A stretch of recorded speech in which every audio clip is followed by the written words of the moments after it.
देखिए इनके कौन है सूत्र? ये वही सूत्र हैं जो इस्लामाबाद, कराची, लाहौर जो कब्जा करवा रहे थे।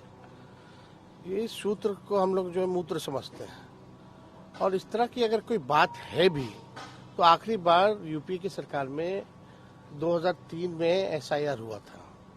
उसके बाद से अब तक जो है इतने साल हो गए और इन सालों में कई चुनाव हम लोगों ने देखा।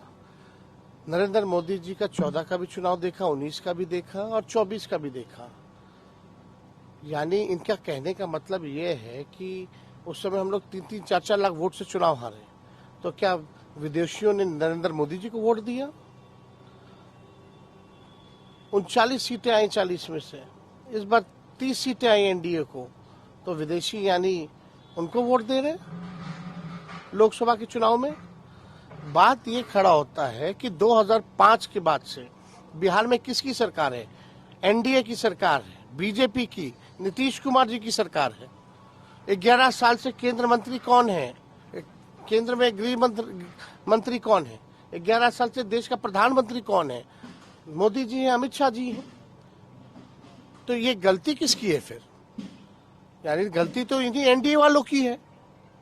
अगर किसी को अगर मिला भी है नागरिकता या वोटर लिस्ट में अगर नाम भी अगर जुड़ा है तो ये इनकी सरकार रिस्पॉन्सिबल है, नीतीश कुमार और मोदी जी रिस्पॉन्सिबल हैं, क्योंकि 20 साल से बिहार में सरकार इनकी है, 11 साल से केंद्र में इनकी सरकार है। और ये जितने चुनाव जीत करके ये लोग गए, सरकार बनाए, तो यानी सब फर्जी है। यानी ये कहना क्या चाह रहे हैं? नेपाल की जहां तक बात है, आप जानते हैं बिहार का रोटी और बेटी का संबंध रहा है। बिहार पुलिस में, बिहार मिलिट्री पुलिस में गोरखा लोग हैं, नेपाली लोग हैं। आर्मी में नेपाली लोग हैं, भारतीय सेना में नेपाली लोग हैं। वहां जाकर के नेपाल में आप प्रचार करते आइए बहाली हो रहा है, आइए हमारे सेना में जुड़िए। ये देखिए, असल में सुप्रीम कोर्ट ने जब से मामले को संज्ञान में लिया है और जब से इलेक्शन कमीशन को सलाह दी है, तब से इनके हाथ पैर फूले हुए हैं। क्यों नहीं मिस्टर ज्ञानेश कुमार जो है आगे आकर के सारी बातों को रखते हैं?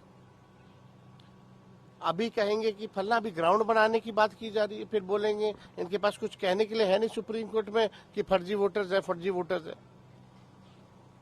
अगर है भी तो रिस्पॉन्सिबल कौन है? इलेक्शन कमीशन है और NDA की सरकार है। SIR को आपने आई वॉश बताया है सर? एकदम आई वॉश है।